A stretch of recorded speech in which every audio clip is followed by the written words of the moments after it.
देखिए, जैसे पितृपक्ष चल रहा है और पितृपक्ष में हम बहुत सारे पूजा पाठ, बहुत सारे मतलब विधि विधान, बहुत सारी चीज़ें हम करते हैं अपने पितरों को खुश रखने के लिए। तो जो मैं आज आपको इन्फॉर्मेशन बता रही हूँ, इसको भी ज़रूर अप्लाई कीजिएगा अपनी लाइफ में। मैं आज आपको बताऊंगी इस वीडियो में कि कौन कौन से ऐसे पौधे हैं जिनकी हमें पूजा अर्चना करनी चाहिए, कौन से ऐसे पशु और कौन से ऐसे पक्षी हैं जिनका बहुत ज़्यादा महत्व है, बहुत ज़्यादा इंपॉर्टेंस है पितृपक्ष में। वीडियो को स्टार्ट करने से पहले जल्दी से गार्डन गपशप को सब्सक्राइब कर लीजिएगा और बेल आइकन को प्रेस कर दीजिएगा फर्दर अपडेट्स के लिए। देखिए, जो पहला पौधा है ये पीपल का पौधा। जो पीपल का पौधा है, कहते हैं कि इसमें विष्णु भगवान का निवास होता है। और इसके अलावा ये भी माना जाता है कि अगर हम कोई भी जो भी हम भोजन अपने पितरों के निमित्त निकाल रहे हैं, अगर बाद में जो हम जल अर्पण करते हैं वो सीधा पीपल के वृक्ष के जड़ों में करें, तो ऐसा माना जाता है हमने जो भी चीज़ें निकाली हैं अपने पितरों के लिए वो सीधा का सीधा उन तक पहुंचती हैं। दूसरा जो पौधा है वो बरगद का पौधा। जो बरगद का पौधा है उसमें शिव जी का निवास स्थान माना जाता है। और ऐसा माना जाता है जो भी विधि विधान पितृपक्ष में अगर बरगद के पौधे के नीचे किया जाए तो जो अतृप्त आत्माएं होती हैं वो तृप्त हो जाती हैं और जो हमारे पितृ हैं वो हमसे प्रसन्न रहते हैं। जो नेक्स्ट प्लांट है वो है बेल का पौधा। बेल का जो पौधा है वो शिव जी को बहुत ज़्यादा पसंद है। इसके अलावा जो बेल का पौधा है, कहते हैं कि जो अतृप्त आत्माएं होती है ना, वो उनको तृप्ति मिलती है जो भी हम भोजन, जो भी हम पूजा पाठ अपने पितरों के लिए करते हैं।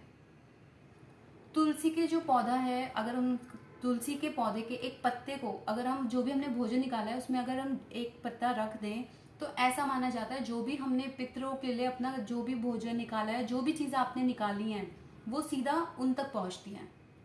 तो इन पौधों को अपने घर में ज़रूर लगाना।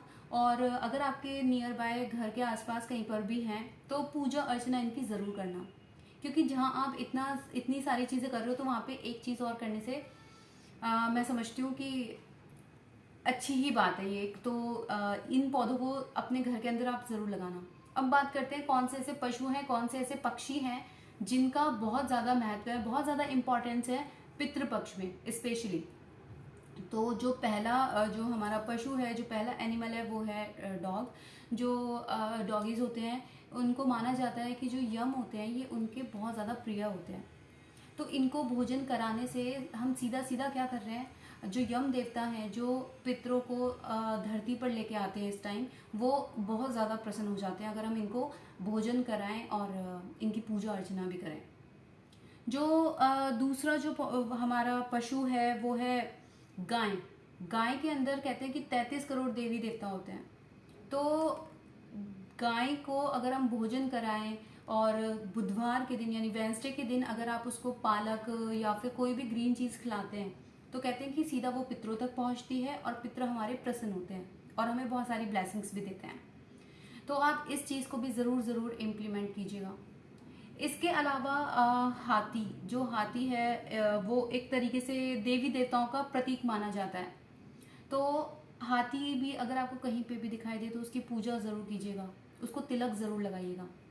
इसके अलावा जो कछुआ होता है, कछुआ एक तरीके से मान लीजिए वो एक उभयचर करके एक जीव है। तो इसकी भी पूजा करनी बहुत ज़रूरी होती है। ये जो कछुआ है विष्णु भगवान का हमने मतलब पढ़ा हुआ है कि जो विष्णु भगवान जी ने कछुए का वो भी लिया था, जन्म लिया था जब समुद्र मंथन हो रहा था।